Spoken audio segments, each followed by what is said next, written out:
آج مین جیسے ان کی بہن نے کہا وہ دلہا ہے اس ایونٹ کا، اور جو ان کی محنت ہے، جو ان کی کاوش ہے، وہ آج اس کا کنکلوژن نکل رہا ہے، اور ہم سب اس کی خوشی میں یہاں پہ جمع ہیں اور ان کو اپریشیٹ کرنے کے لیے.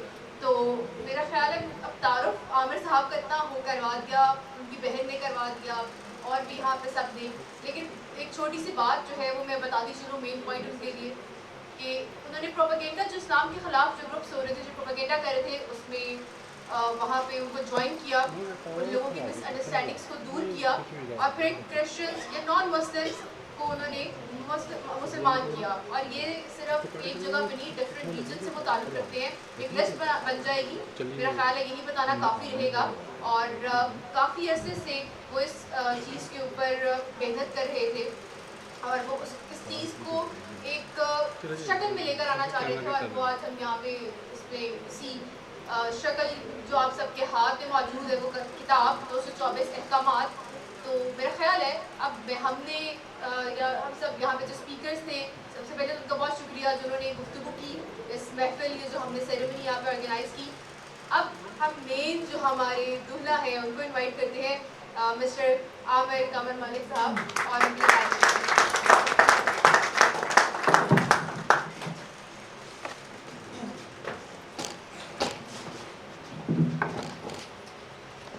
اعوذ باللہ من الشیطان الرجیم، بسم اللہ الرحمن الرحیم.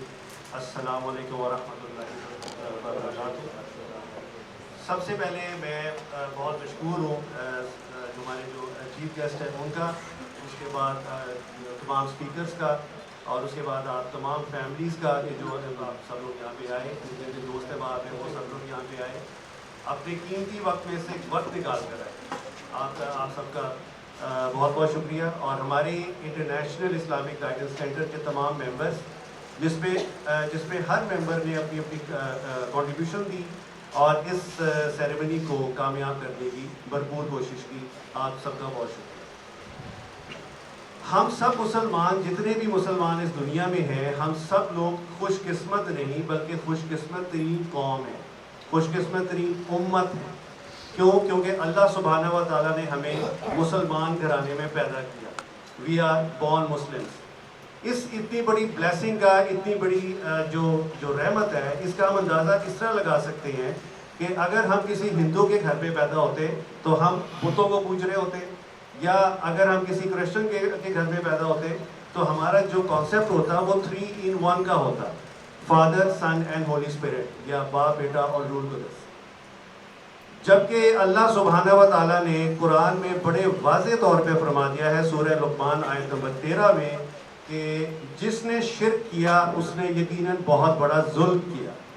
سورہ نساء آیت نمبر 8 میں ہے کہ اللہ سبحانہ و تعالیٰ اپنے ساتھ کیے ہوئے شرک کو نہیں بخشے گا، نہیں معاف کرے گا.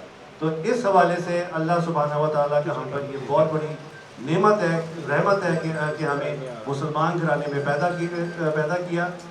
اگر ہم کسی نان مسلم گھر میں پیدا ہوتے ہیں تو ہم تک کب دین اسلام کا میسج آتا؟ مے بی 20 سال، 30 سال، 40 سال، 50 سال. اور میری ایک ویڈیو ہے، اس میں ایک امریکن خاتون ہے میری ویکم، انہوں نے جب اسلام قبول کیا تو اس وقت ان کی عمر 65 سال تھی. یعنی کہ 65 سال کی عمر میں انہوں نے اسلام قبول کیا، اور اس سے پہلے ساری زندگی وہ شرک کرتی رہی. تو کتنی بڑی بلیسنگ ہے اللہ کی ہم پر کہ اللہ نے ہمیں شرک سے بچایا اور مسلمان گھرانے میں پیدا کیا.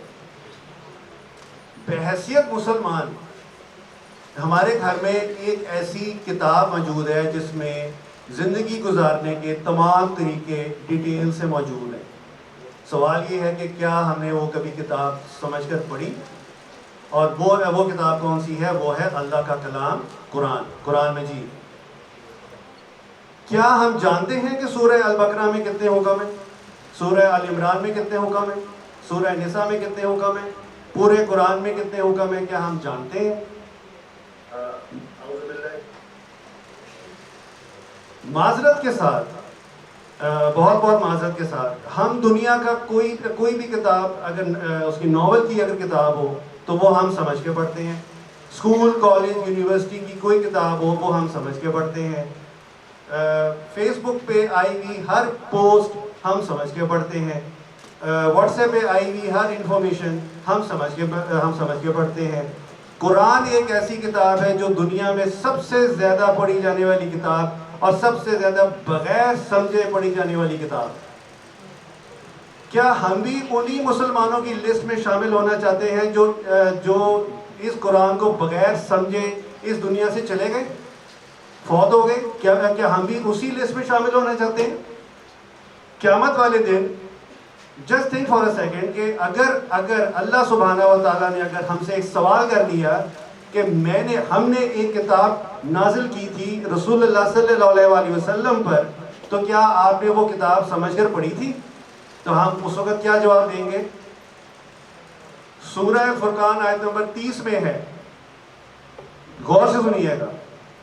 رسول اللہ صلی اللہ علیہ وسلم شکوہ کریں گے کہ میری امت نے قرآن پڑھنا چھوڑ رکھا تھا.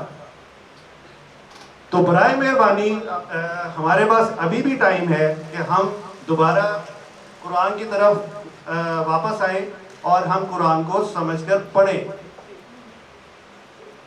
سوال یہ ہے کہ جب ہر گھر میں جب قرآن جب موجود ہے تو پھر اس بک کی کیا ضرورت تھی؟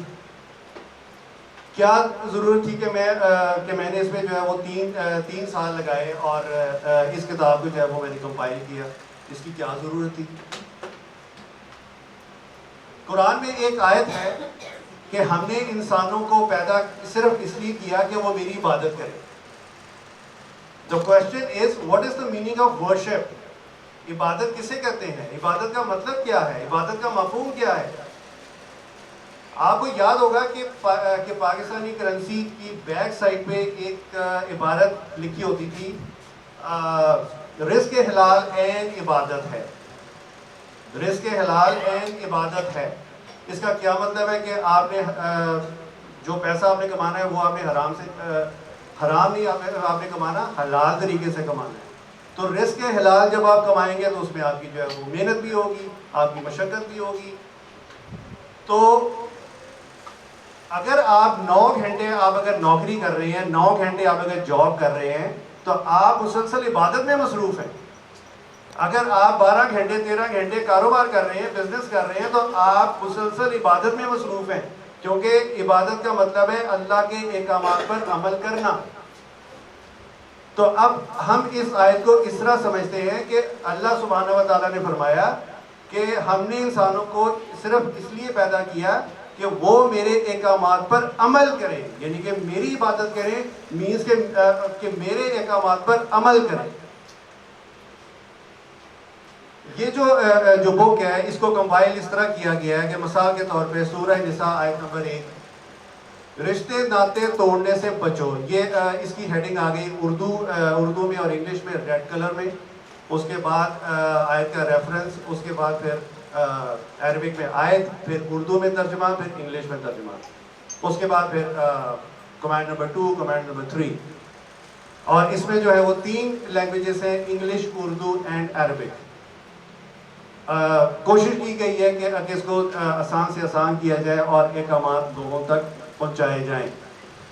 تو میری آپ سے ریکویسٹ ہے کہ آپ اس میں جو ہے یہ جو بک ہے اس کو آپ پڑھیے, اس کو آپ سمجھیے.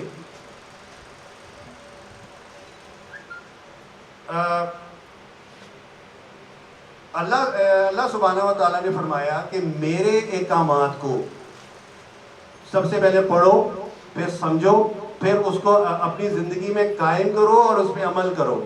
قائم کرنا کیا ہوتا ہے؟ قائم کرنا ہوتا ہے لا اینڈ آرڈرز قائم کیے جاتے ہیں. مثال کے طور پہ کہ ایک گورنمنٹ ہے, اس نے ایک اصول بنایا, ایک ٹریفک کے اصول بنائے, اس کو اپنی زندگی اور اس کو ملک میں قائم کر دیا. اب ہم نے اس کو پڑھنا ہے, سمجھنا ہے اور اس پہ عمل کرنا ہے. تو اسی طرح اب آخر میں یہ بات کروں گا کہ اگر ہم اللہ سبحانہ و تعالیٰ کے احکامات کو پڑھیں, اس کے بعد سمجھیں, پھر اس کو زندگی میں قائم کر کے اس پہ عمل کریں, تو سب سے پہلے آپ کی یہ زندگی جنت بنے گی. سب سے پہلے آپ یہاں پہ کامیاب ہوں گے, آپ کی یہ زندگی جو ہے وہ جنت بنے گی.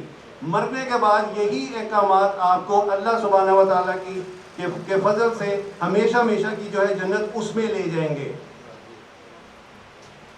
اور آخر میں میں بہت شکریہ ادا کرنا چاہتا ہوں اپنی سسٹرز کا. میری بہن سمیلا ملک جو عمان سے جو ہے تشریف لائیں یہاں پہ سیریمنی کے لیے. میری سسٹر پمیلا ملک جو انگلینڈ سے تشریف لائیں. میری بہن غزالہ جاوید جو USA سے تشریف لائیں. میرے بھائی سمر ملک اور میرے بھائی ناصر ملک وہ کسی وجہ سے نہیں آ سکے, ان کی طبیعت ٹھیک نہیں تھی, وہ نہیں آ سکے. میری دعا ہے کہ ہم بہن بھائی اپنے ماں باپ کے لیے صدقہ جاریہ بنیں.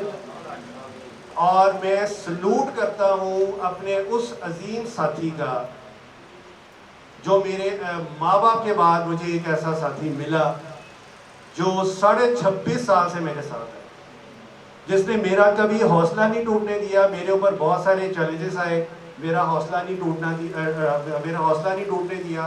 مجھے ہمیشہ جو ہے وہ اس کی جو سپورٹ ملتی رہی ہے, اور وہ میری وائف ہے ارم فاطمہ, اور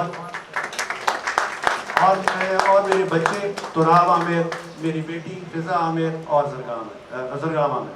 السلام علیکم ورحمۃ اللہ وبرکاتہ.